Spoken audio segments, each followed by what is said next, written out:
अब ये हमारा दूसरा सवाल है, हम इसको सॉल्व करेंगे।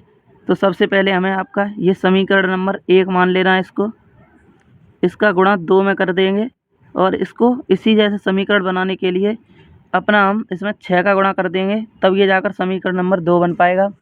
और सबसे पहले हम करते हैं तो 2s माइनस 2 का गुणा t में करेंगे तो 2t बराबर 6। अब 6 का गुणा 3 में करेंगे, 3 का गुणा कितने बार जाएगा, 3 दूनी 6 तो 2s प्लस आ जाएगा। अब 2 का गुणा 3t बराबर, अब 6 छिके 36 आ जाएगा यहाँ पर। अब इसको हम उसी की तरह काट देंगे, माइनस माइनस माइनस। सबसे पहले 2s से 2s कट जाएगा, बचेगा कितना, माइनस का 5t बराबर माइनस का 30। माइनस से माइनस कैंसिल हो गया तो 5t बराबर 30। तो t बराबर कितना आ जाएगा हमारा यहाँ पे, 5 से 6 बार कट जाएगा तो 5 छिके 30। अब इसी तरह हम अपना s का मान निकाल सकते हैं। s का मान कैसे निकालेंगे, s का मान निकालने के लिए s का मान निकालने के लिए t का मान समीकरण 1 में रखने पर समीकरण 1 में t का मान रख देंगे। तो समीकरण 1 क्या है, s माइनस टी बराबर 3, और ये समीकरण नंबर 1 है। तो हम t का मान रख देंगे तो s माइनस टी की जगह पे 6 लगा देंगे तो बराबर 3। तो s बराबर 3, ये माइनस का है तो इधर जाकर प्लस का हो जाएगा तो 6, s बराबर 9 आ जाएगा और t बराबर 6 आ जाएगा। यहाँ पर लिख देते हैं s बराबर 9 और t बराबर 6। ये आपका आंसर हो चुका है। अब हम आते हैं अपने अगले सवाल पर। अब हम आते हैं अपने तीसरे सवाल पर। तीसरा सवाल क्या है अपना, आइए तीसरे सवाल पर देखते हैं। 3x माइनस वाई बराबर 3, ये समीकरण 1। और क्या है, 9x माइनस 3y बराबर 9, और यह समीकरण नंबर 2। ये सवाल आपको बहुत अजीब सा लग रहा होगा। इसका गुणा कितने में कर देंगे, इसका गुणा 3 में कर देंगे और ये बराबर हो जाएगा तो इसका अपरिमित रूप से अनेक हल हो जाएंगे। तो सबसे पहले क्या करते हैं, 3x का गुणा 3 में करेंगे तो 9x माइनस 3y बराबर 3 त्रिक का 9, और ये बन चुका समीकरण 3। अब इसको भी उतार लेते हैं, 9x माइनस 3y बराबर 9। अब इसको माइनस हो जाएगा, ये प्लस हो जाएगा, ये माइनस हो जाएगा, ये माइनस से ये कट जाएंगे तीनों।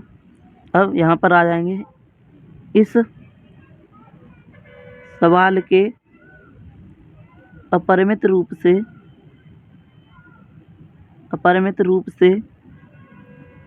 अनेक हल हैं। इस सवाल के अपरिमित रूप से अनेक हल हैं। अब आते हैं अपने चौथे सवाल पर। चौथा सवाल क्या कहता है, चलो देखते हैं। 0.2x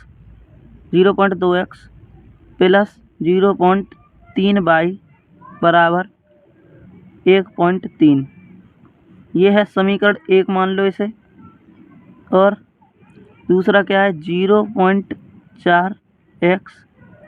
0.4x प्लस 0.5y बराबर 2.3। अब इसको मान लेते हैं समीकरण 2। सबसे पहले इन दोनों को हम समान करेंगे तो इसका गुणा 2 में कर देंगे। अब आते हैं आगे, इसका तो गुणा 2 में करने पर 0.4x हो जाएगा, प्लस 2 का गुणा 3 में करेंगे तो 0.6y हो जाएगा बराबर 2 एकम 2 और 2 तिया 6। ये बन चुका है समीकरण नंबर 3।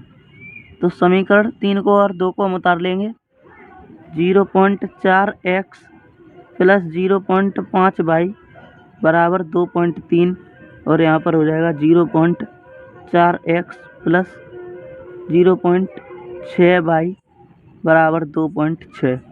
अब इसको भी इसी तरह से काट देंगे ये प्लस का है तो माइनस का हो जाएगा, प्लस का माइनस का, ये प्लस का है तो माइनस का हो जाएगा।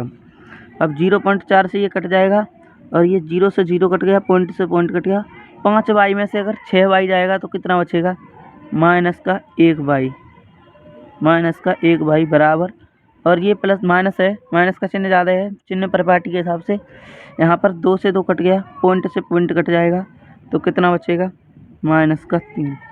तो y से माइनस कट गया तो y बराबर आ गया 3, y बराबर 3 आ चुका है। अब इसी प्रकार x का मान निकालेंगे तो y का मान समीकरण 1 में रखने पर क्या होगा यहाँ पे? चलो देखते हैं आगे। समीकरण 1 क्या है इसको लिख लेते हैं सबसे पहले। समीकरण 1 क्या है? चौथा सवाल है, समीकरण 1 है 0.2x प्लस 0.3y बराबर 1.3, ये आपका समीकरण 1। अब इसमें y का मान रखेंगे तो 0.2x प्लस 0.3 गुणा y की जगह पे रख देंगे 3 बराबर 1.3। अब 0.2x प्लस इसका गुणा हो जाएगा तो 0.9 हो जाएगा बराबर 1.9। तो 0.2x बराबर 1.9, माइनस में चला जाएगा, ये प्लस का है तो 0.9। अब बचेगा कितना? 0.2x बराबर, यहाँ पर 1.9 में से 0.9 घटाएंगे तो 9 का 0, 1.0 बचेगा तो 1.0। अब 0 से 0 कैंसिल नहीं होगा, यहाँ पर पॉइंट से पॉइंट कट जाएगा, x बराबर 2 आ जाएगा हमारा आंसर। तो चलिए दोस्तों आगे हम देखते हैं। अब आगे के सवाल आपको अगले पार्ट में दिखाएंगे। धन्यवाद। आप हमारे चैनल को सब्सक्राइब कर लेना अगर वीडियो अच्छी लगी हो तो।